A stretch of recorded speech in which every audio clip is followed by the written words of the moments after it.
po kayo sa therapy ng bayo. Good morning sa tanan. Ako si Mirabel Singbo, Galamesa, Balangman, Cebu, 34 years old. Ang akong sakit is diabetes. First check up na ako last 2023 to 475. Dayon gid nangilabot na sa sugat, nerve damage niya sa akong heart, butas pipi, kapoy, may nang dili lakaw. Dayon tanan na ang dili ko katog. Niya ang akong timbang pustos na gyud from 54 to 40. Dayon ay nakatawag na ko diri sa Toledo na ako may therapy diri sa Toledo. Then pag ko naghibaw ko, nag-open sila Balangban, dito ko ni-try.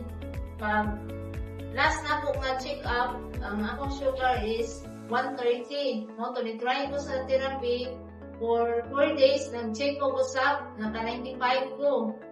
Dayon, mga 8 days, nawagag alam akong mga sakit sa ugat, ang akong butas. Dayon, ang akong mga pangapoy. Karon balik na kong trabaho, mayo na, lagsik na. Salamat kayo sa biotherapy. Basta bio the best.